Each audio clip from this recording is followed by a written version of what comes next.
নেই পর্যাপ্ত ওষুধ, বন্ধ আইসিইউ, চিকিৎসক হাতে গোনা, নার্সের হাতেই জন্ম নিচ্ছে নবজাতক।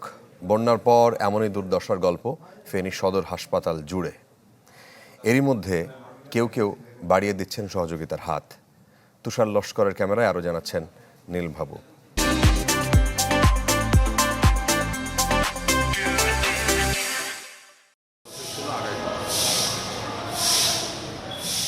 পদ্মা কিংবা মেঘনার জলও হয়তো তল খুঁজে পাবে না যমুনা বিবির ভেতরে আটকে থাকা কান্নার।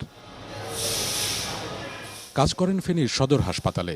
পানি নেমে যাওয়ায় সারছেন পরিচ্ছন্নতার কাজ। এতদিন কোমর সমান পানিতে স্থবির হয়ে পড়ে ফেনীর সদর হাসপাতালের চিকিৎসা সেবা। হাসপাতালে অনেক মাথার উপরে পানি। আমরা প্রথম 2 দিন আসছি, তারপরে আসতে পারি নাই। অনেক পানি ছিল, যারা 3 তলা ছিল তারা 3 তলা ছিল, 2 তলা যারা ছিল তার নিচে তলাতে লোক থাকতে পারে না স্যার। অনেক প্রচুর পানি হয়েছে, অনেক কষ্ট, ক্ষয়ক্ষতি। ছিল না বিদ্যুৎ সংযোগ, ইন্টারনেট পরিষেবাও। এরই মাঝে বন্যার ভয়াবহ 5 দিনে হাসপাতালটিতে জন্ম নিয়েছে 28 নবজাতক, যেখানে নার্সই শেষ সম্বল, কেননা ছিলেন না অভিজ্ঞ কোনো চিকিৎসক। প্রসূতি রুমে বিদ্যুৎ নাই কবে থেকে এবং বিদ্যুৎ কতটা জরুরি আসলে এখন কিভাবে চলছেন?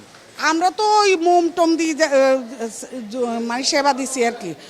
বিদ্যুৎ তো 21 তারিখ থেকে নাই। আমরা এখানে যারা ডেলিভারি ওয়ার্ডে যারা কাজ করি নার্স, তারাও ট্রেন আপ, তাদের ট্রেনিং আছে।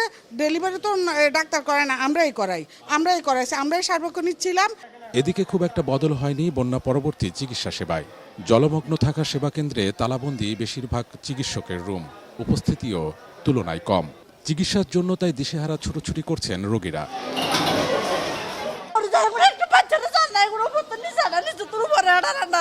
ওনারা বাইরে বসে রয়েছে, কিন্তু ওনারা মানে রুমের ভিতরে ঢুকি রুগী দেখবো এটা ওনারা পাইতেছে না। ওনারা বলতেছে পরিবেশ নেই। পেলে 1 ঘন্টারও পরে কোনো ডাক্তারও পাইতেছি না। ছাত্র উনি খাবো থাকি আর স্লিপলি করে দিছে, উনি আবার কেনালা করে দিছে। ডাক্তার মাক্তার হয় না, নার্সরাও নাই, ডাক্তারও নাই। রোডে মানবতার কোনো অভাব নেই, কিন্তু হাসপাতালে কোনো মানবতা নেই।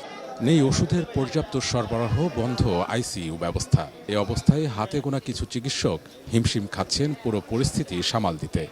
এমনিতে চিকিৎসার অবস্থা কি এখন? রুগীর প্রচুর চাপ, আমাদের ম্যান পাওয়ার অনেক কম আছে। রুগীর প্রচুর চাপ, আমাদের সমাজের কষ্ট হচ্ছে, আপনারা নিজেরাও দেখতে পাচ্ছেন। আমাদের যতটুকু কারণ আছে, আমাদের ইমার্জেন্সি পুরোটা পানির নিচে চলে গেছে, তাহলে আমাদের ইমার্জেন্সি এখন আরেক জায়গায় সেট আপ করতে হচ্ছে। সময়ের এমন সন্ধিক্ষণে মানুষের পাশে যেমন মানুষ দাঁড়াচ্ছেন, তেমনি উদ্ধার তৎপরতার পাশাপাশি প্রাথমিক চিকিৎসা সেবার হাল ধরতে কাজ করছেন আইন শৃঙ্খলা বাহিনীর সদস্যরাও। বন্যার পরবর্তী সময়ে যেসব রোগের প্রাদুর্ভাব দেখা দিচ্ছে, এসবের নিরাময়ের জন্য আমরা বিভিন্ন জায়গায় স্বাস্থ্য ক্যাম্পেইন শুরু করেছি। মেডিকেল ক্যাম্পেইন এখন চালু হয়েছে, আজ ফেনী শহরে আজ থেকে শুরু হয়েছে, এটা চলমান থাকবে। পর্যাপ্ত ওষুধপত্র নিয়ে এসেছি, আমাদের হসপিটাল থেকে আনা হয়েছে এবং ঢাকা থেকে আরও ওষুধ আসছে। ইনশাল্লাহ এটা দিয়ে আমরা এই দুর্যোগ মোকাবেলা করতে সক্ষম হব আশা রাখছি।